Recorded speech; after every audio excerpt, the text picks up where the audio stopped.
Good morning बच्चों, welcome back to our channel. आज हम करने जा रहे हैं आपकी कार्यपत्रक संख्या नंबर 11, विषय हिंदी, कक्षा 9, हमारी डेट 30 जुलाई के लिए।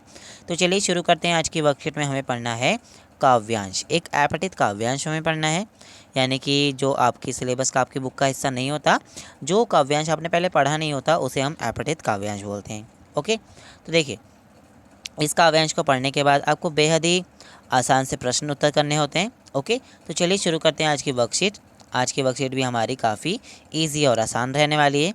ओके, तो देखिए, मैं उत्कट आशावादी हूँ, कर लो हिसाब अब जग में, क्या खोया क्या पाया हमने, जीवन पाया संसाधन सब, जब जल खिली धूप विस्तार वृहद, यदि खोए कुछ मन की तृष्णा, श्रम समय और कोई स्वप्न घना, हर दिन लाए जीवन अंकुरित, मैं नित प्रभात अनुरागी हूँ। ओके, फिर देखिए, मैं नित प्रभात अनुरागी हूँ के बाद मैं उत्कृष्ट आशावादी हूँ।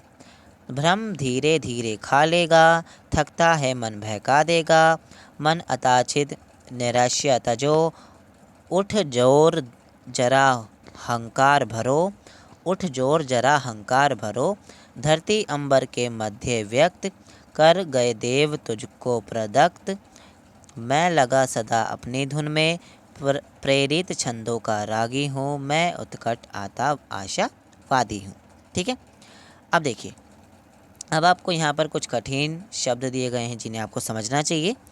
उत्कृष्ट, उत्कट का मतलब होता है अत्यधिक। ओके, फिर है वृहद, वृहद का मतलब होता है विशाल। ओके, फिर है तृषा, तृष्णा का मतलब होता है मोह माया। जो प्रभात होता है उसका मतलब होता है सुबह। ओके, इसके बाद जो अनुरागी होता है उसका मतलब होता है प्रेम करने वाला। आच्छादित का मतलब होता है थका हुआ। निराश्य का मतलब होता है निराशा। प्रदत्त का मतलब होता है दिया गया। ओके, अब देखिए, अब हम इसके प्रश्नोत्तर करते हैं। प्रश्नोत्तर बहुत ही हमें इजी दिए गए हैं। पहला प्रश्न दिया गया है कि आपको प्रस्तुत कविता में से जो निम्नलिखित शब्द दिए गए हैं उसमें आपको विलोम शब्द को खोज कर उस पर गोला लगाना है।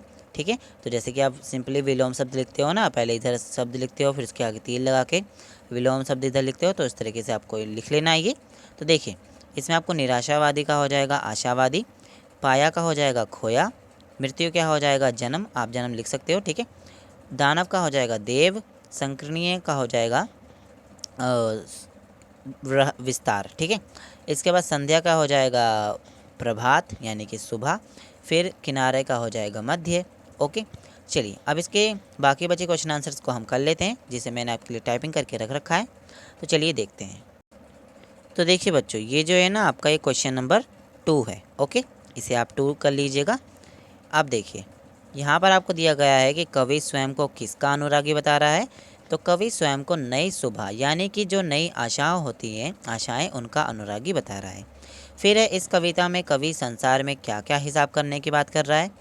तो हमने पढ़ा था ना कि कवि बोल रहा है कि संसार में तुमने क्या खोया क्या पाया, इन सभी का हिसाब करने की बात कर रहा है। फिर है कि जो कवि है, यहाँ पर कवि है, ठीक है, कवि कई कारणों से स्वयं को आशावादी कह रहा है। ठीक है, कोई 3 कारण आपको लिखने हैं। तो कौन कौन से कारण हो सकते हैं, देखिए, कवि नए विचारों से प्रेम करने वाला है, कवि अपनी धुन में मग्न रहता है, इस चीज़ों से क्या बोलता है वो, अपने आप को आशावादी। ठीक है, और वो सकारात्मक ऊर्जाओं से भरा रहता है। ठीक है, अब देखिए, फिर है कि किसी ऐसी घटना के बारे में आपको बताना है कि जिसमें आपको खुशी और उत्साह हुए हो। जी, जौन सी घटना आपको बतानी है जिससे आप बहुत खुश और उत्साह हुए हो। ठीक है, तो देखिए, एक बार मेरा 9th का, या आप यहाँ 8th लिख देना, 8th का परिणाम आने वाला था। मेरे दिल की धड़कन बहुत तेज़ चल रही थी। जब मुझे रिज़ल्ट मिला तो मैंने देखा कि मैं पूरी कक्षा में यानी कि पूरी क्लास में प्रथम आया या आई हूँ। तब मैं बहुत खुश और उत्साह से भरा था। ठीक है, भरी थी इसमें लिखा है, आप लिख सकते हो भरा था। ओके, तो आई मेक श्योर कि आपको ये वर्कशीट समझ में आ गई होगी। अगर आपको ये मेरे पढ़ाने का तरीका अच्छा लगता है तो आप चैनल को सब्सक्राइब कर सकते हो। एंड अगर आपको कोई डाउट है तो आप मुझे कमेंट सेक्शन में पूछ सकते हो। मैं सभी बच्चों को कमेंट करने की पूरी कोशिश करूँगा। ओके, सो मिलते हैं अगली वर्कशीट में, तब तक के लिए chill, take care and bye bye.